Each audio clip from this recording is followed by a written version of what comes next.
Mr. Joe Mwangi is in the building. Mr. Joe Mwangi, good morning. Good morning. Karibu sana ndani ya studio zetu asubuhi ya leo. Nashukuru sana. Kwanza kabisa, you do inspiration. Yeah, I do inspirations. Una inspire watu. Yeah, inspire watu. Kabla hawaja expire. Kabla hawaja expire. Ku expire ni kufanyaje? Ni kuchapa. Ni kuchapa. Ni kuchapa. Unachapa kimwili, unachapa kifikra. Unachapa pia kifikra.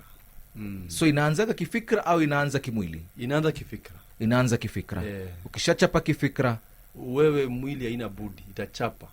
Okay. Yes. Juzi tu tumepata results za KCPE.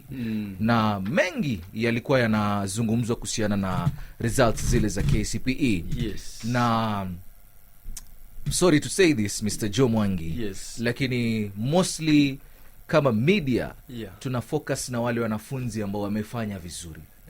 Of course wao wataenda university au they'll go to secondary schools. Yes. Watapita, they'll go to university. Yes. Probably get good jobs. Yes. Waendelee maisha yao. Lakini kuna wengine, kuna wale average students pia. Yeah. Na kando na average students kuna wale ambao pia hawajafanya vizuri sana. No one focuses on them. So that means we want these ones to expire? No, I think ukisema hivyo, we must ask ourselves. Okay. Our education system, what question is it answering? Okay. Already, it has been discovered that our education system is answering the wrong question. Yeah. Ya kupita mtihani peke yake. Yes, because when they insist on passing the exam, which is a good thing. Okay.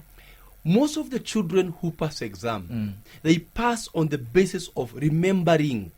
Okay. You see, whether it's Form 4 or Class 8, you'll pass because you remember. Even campus, most people who pass 90% is because they remember things in the past.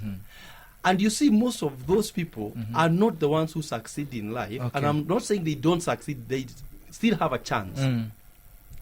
Life is not about remembering the past. Okay. Life is about imagining the future. Okay. And nobody cannot imagine the future. And that is why it's not a parameter that can tell you who will succeed in the future. Okay. The other thing is this. The question our education system is seeking to answer is wrong. And when the question is wrong, the answer cannot be right. Okay. Like for me now, the education system asked one question. How bright is Joe Mwangi? Okay. The question should not be how bright is Joe Mwangi. The question should be how is Joe Mwangi bright? Okay. Because I can be bright differently. Yes. Ukiwa bright differently means what? When you are bright differently, that does not mean that means nobody is superior in terms of, because I can be a very good artist. You can be a very good musician. Yeah. If I can't kuwa mechanic mzuri. Yes, if I cannot sing like you and you cannot draw like me, who is foolish? Okay. None is foolish. Yes. It's only that I'm bright in my way, you are bright in your way. If I'm logically intelligent, I can do math and balance equations with my eyes closed. And somebody else can play football. Who is foolish? None of them is foolish. It's only that they are given space to be bright the way they are supposed to be bright. Okay. There are 9 levels of intelligence. Tunaweza kuzigusia haraka. Mbio mbio. Yes. There are 9 levels of intelligence. I may not remember all of them. But when you are child, if you can identify them in your child, you have an advantage. One of them is called existential intelligence. Okay. That is a group of people who are called life smart. Life smart people ni watu ambao wewe ukiwa na huzuni anaweza kukuongeleshea. Life smart. Life smart. Hata usikie you are comforted in your heart. Okay. Hata ulikuwa ukilia uache. Those are called existentially intelligent people. Na hiyo ni gift ambayo iko na watu wengine. Some counselors have it. Some good speakers have it. Okay. Ya pili inaitwa linguistic intelligence. Huyu ni mtu maneno yake inatoa nyoka pangoni na kumrudisha. Those guys are gifted in words. Politicians. Sitaki niseme hiyo sana hapo. Wengine wameshatumia maneno na they have gotten their way. People like Barack Obama, they are so gifted in speaking. Like our president is gifted in speaking. And nobody former president pia, Uhuru Kenyatta. Even Raila Odinga and others. That is their talent. And that is why we follow them, because they have their way to our hearts. They can use words kuchora story na inatokea smart. Ingine inaitwa spatial intelligence. Spatial intelligence ni watu ambao naweza kuchora vile ulivyo. Kama mimi naweza kukuchora vile ulivyo. Unaona? That is na kuchora ikiwa drawing au kuchora drawing. Na mkono.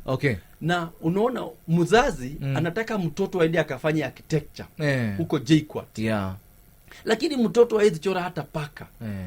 Kwa sababu ndio alipata A ndio. Lakini ana ile gift inaitwa spatial intelligence. And that is why they get career frustration. Unajua wakati haujaelewa gifting ya mtoto intelligence, utamsukumilia kwa kosa sababu alipata A. Tutajuaje kama wazazi kwamba huyu anajitokeza? Wazazi ambao wana participate katika kulea watoto wao, you can see those intelligences manifesting. Utaweza kuziona. Unaona? So hiyo ni spatial. Kuna nyingine inaitwa naturalistic. Naturalistic ni watu wanajua fashion sana. Hiyo mtu ukimpatia dhao aingie kwa duka ya nguo, hata ngara sana. Na mwingine unampatia dhao anatoka anakaa acrobat. Na wote wameingia the same boutique. Ni kwa sababu kuna moja na intelligence ya kuona marangi na design na fitness ya nguo kuliko mwingine. They are also very good kwa kupika. Unaweza pea watu wawili the same ingredients, moja akutolee kuni na mwingine atoe chakula kizuri. Na ni gift au ni naturalistic intelligence. Kuna wengine wanaitwa musical intelligent people. Sound smart. Akisikiza wimbo ni once. The next time anaimba karibu kuliko mwenye wimbo. Na mwingine ana practice hiyo wimbo for 2 weeks ndio akuja ibe vibaya. And si kupenda kwake. Kama mimi 206 niliimba mahali na watu walikasirika sana. So because I don't have that gift ya wimbo. So that's another gift. Ingine inaitwa intrapersonal intelligence. Ni mtu ambaye anajielewa sana ye mwenyewe. Wako na high intuition. Ni mtu anaweza nyamaza akwambie ninasikia ni kama nyumbani si kuzuri. Na hakika something is wrong. Hiyo gift wako na katika spirit world tunaitanga word of knowledge. Anaweza elewa what problem you are going through. Unanielewa? Katika science tunaita intrapersonal intelligence. Kuna nyingine inaitwa interpersonal, mtu wa watu. Huyo ni mtu anaingia kwa matatu hamumjui. Jamaa anabonga vizuri hadi akishuka matatu mnamumiss. Yaani kuna watu wako na hiyo heart. Hata akiingia hii studio hata kama ni stranger anaiwarm up, mnasikia uboi ametoka wapi ama udema ametoka wapi, because akona hiyo akai sana kabla ingiane na watu. Na most of them are sanguines. Na hiyo ni area nyingine wazazi wanafaa kuangalia. Sanguines kumaanisha, sanguines ni watu ambao kwa layman ambaye anasikiliza asubuhi ya leo, sanguines ni watu ambao wana furaha nyingine ya maisha ieleweke. Katika classroom anaamwanga hata make noise, lakini ana make noise. Yani ni mtu anapenda kuongea na akona vibe ya life. Ni glue of society. Kama hawako mnawamiss. Kuna choleric, wale wanapenda kubishana hata kama ako wrong, anasimama na point yake, hata argue hadi ya faint. Those are another category of people. Sitaguzia hao for now. Sasa ukikuja kwa intelligences, kuna wengine wanaitwa body kinetic intelligent people. Kama Usain Bolt akianza kukimbia atawashinda wote. Si sababu ni mrefu. Kuna watu warefu kumuliko. It's because of the time brain yake inatumia kuloketi miguu yake. It takes a very short time for the brain ya Bolt kumulika miguu yake. Na ndio unaona watu wengine wakianza kukimbia, unakimbia ni kama miguu yote ni ya left. Kwa sababu wewe your brain inachukua a lot of time kabla ione miguu. That is why you cannot run faster than them. It's not how short they are. Ukiangalia kama sharika msichana anaitwa Shakari Richardson. She's a champion right now, but she's a very short woman. Mfupi sana. Lakini akili yake inafikia miguu mbio sana. Hiyo ni gift tofauti. Na kule kuna swimming, football, cycling, boxing, dancing, all those is one talent. Kwa hivyo sio talent tofauti. Na ingine inaitwa logical intelligence. Ni watu ambao mkiwa darasani anaangalia mwalimu once na kuambia hiyo equation ikichapo atairudia exactly. Brother, wewe unasoma the whole night na ingiani. So there is an intelligence they have. Wale mwalimu akishafundisha tu once inaingia mara moja. Lakini sio sababu ya kupeana excuse kwa mwanafunzi kutosoma.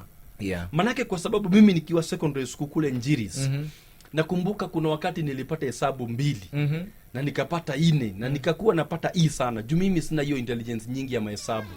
Lakini kuna wakati ilifika nikafanya exercise wazimu and I got an A in math. Sababu you can also force issues. Si lazima ati kama hujazaliwa na gift fulani usiforce mambo. Kuna Wakenya ambao wametoa nyimbo na ziko na views nyingi. Na ni nyimbo zenye si nzuri sana lakini wameforce issues na tunawasikiza. So don't give an excuse that me I'm not so intelligent in this, I cannot do this. You can train if you're not gifted. Okay. So kunazo zile siwezi sema zote lakini those are some of them. All right. Very good. My good friend Mike Nyegoka anasema msalimu sana ndugu Joe Mwangi, wanamfuatilia sana kwenye TikTok. Kazi adimu. Asante sana Mike. So saizi results zimetoka. What tunafanyaje na hawa wanafunzi sisi kama wazazi? Very good. One of the problems iko sasa hivi. Wazazi already wananipigia simu mimi. Wananiambia Joe, tafadhali please tafutia mtoto wangu shule. Namwambia mtoto namtafutia shule hata hazijaitano sasa. Hata unajua wazazi wana tension sana. Mtoto ataenda shule gani? Lakini nataka kuambia wazazi that is not a problem.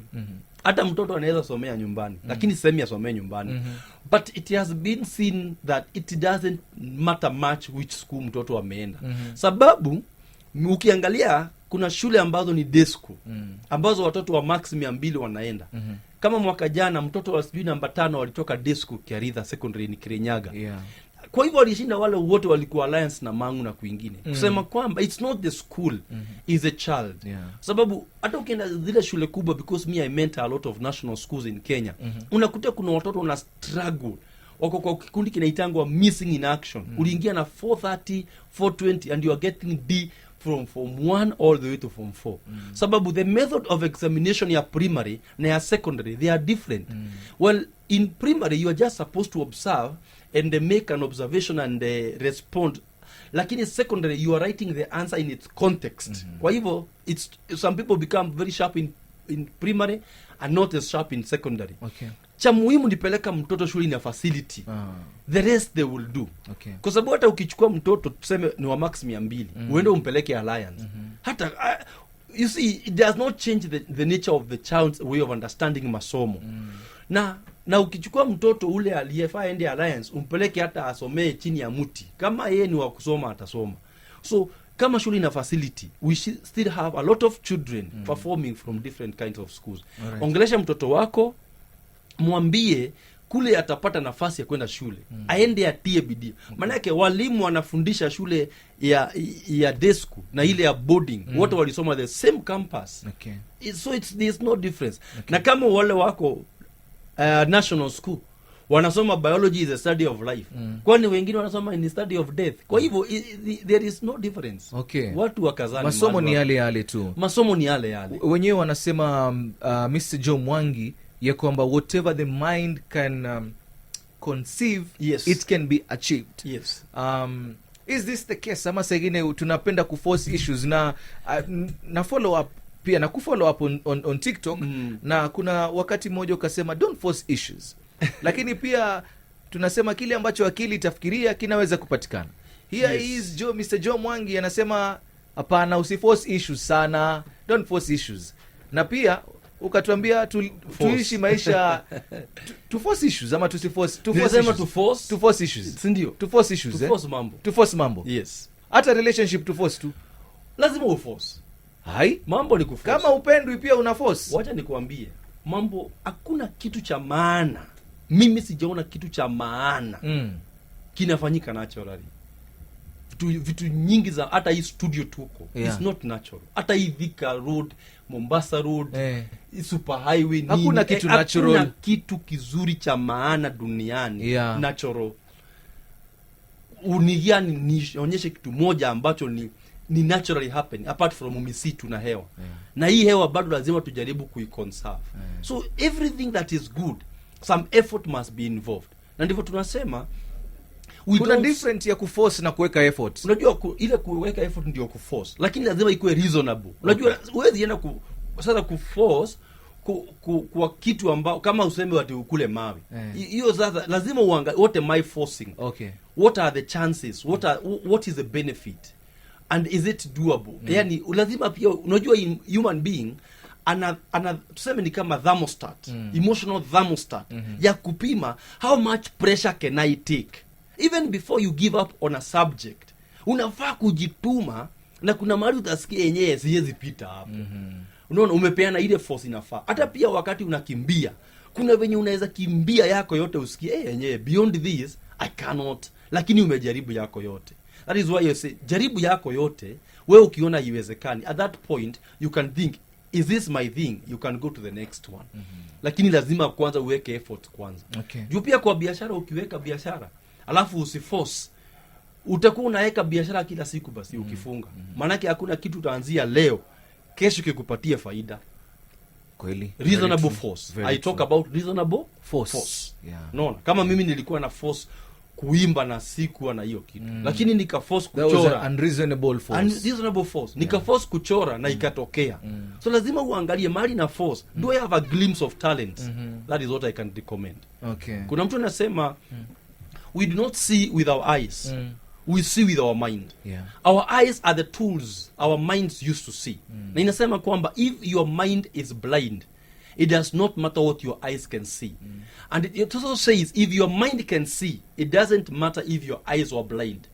Na that is why watu ambao hawana ule uwezo wa kuona kama Ruben Kigame anaimba nyimbo very smart na haoni because he can see with his mind. Na anatoa ngoma fit na anajua mnafurahi hata kama hawaoni. So that is what I say. If you can see in your ndani yako uwe unaona where you are going. Kwa hivyo tusikize ile intuition ndani. Yeah. Yes. And if that you feel it's right and you begin to do it and you get opposition, reasonable force. Remember, reasonable force. Okay. Yes. Tuko na mengi ya kuzungumza. Mengi sana. Mr. Joe, lakini ni vile tu time nayo imeenda sana leo. Of course tutazidi tutatafutana one of these Wednesdays tukuje tuzungumzie haya yote angalau tuweze kuinspire wenzetu before we expire. Lakini la mwisho kabisa nataka uzungumze na mzazi pale na najua kumekuwa na pressure. Kuna family ziko na raha hivi sasa. Kuna family nyingine ni kana kwamba ni matangani. Na mtoto anatupiwa all kind of words. Wewe hukulikuwa unacheza, hukufanya bidii, you didn't do this. So kuna family zina raha kwa sababu wamepita. Kuna family ni pressure, Mr. Joe. Yes. Vile nikitaka kuambia wazazi na wale watu ambao wanatusikiza asubuhi ya leo ni kwamba hauwezi kujua limit ya mtoto. Hauwezi kuangalia leo na kupima na kujua huyu mtoto ni how far can they go. Kwa sababu wakati mimi niliingia katika ulingo wa ushauri kuongelesha watu na motivation, sikujua nita end up kwa studio za Radio Maisha. Sikujua nita end up kuwa brand ambassador wa Maridadi Motors. Sikujua nitakuwa na ninashughulika na kampuni kiwango gani. Kwa hivyo mimi hata babangu ungemuuliza hangejua mimi nitaenda how far. Unanielewa? Nimeandika vitabu. Pengine si kuonekana kama mtu anaweza andika vitabu. Tuletea copy lakini nitakuja nazo. Okay. Kwa sababu nakumbuka nikiwa form 3 kuna wakati nilipata kizungu 0, nikafukuzwa nje for like several days. Zero ile hakuna kitu juu. Lakini zero kabisa. Na nimeandika vitabu na sijaandika na Kikuyu. Kwa hivyo wacha kuangalia mtoto leo na kusummarize. Hiyo ni mjengo inaendelea. Hauwezi kuangalia nyumba ikiendelea kujengwa useme inakaa vibaya. Haijaisha. Never conclude on your child. It is too early to conclude. Ni mapema sana kuconclude. Ni mjengo unaendelea. Kuna tofauti ya inspirational na motivational speaker? Inspirational speaker, motivational speaker, the same thing. Unajaribu tu kutumia hii jina ndio usio. Unajua wakati mwingine motivational speakers watu wanakuanga na doubt na kusema wanaongeanga vitu impossible. Ile nilianza butchery na nyama nusu. Nilianza police station na mfungwa. You know, but it's the same thing. It's the same thing. Right. Yes. Mr. Joe Mwangi, asante sana kwa kuweza kuwa nasi na tutatafutana one of these Wednesdays tupige gumzo la kisawasawa ndio angalau tuzidi kuelimishana na kuweza kuhakikisha we get inspired before we expire. I'll see you.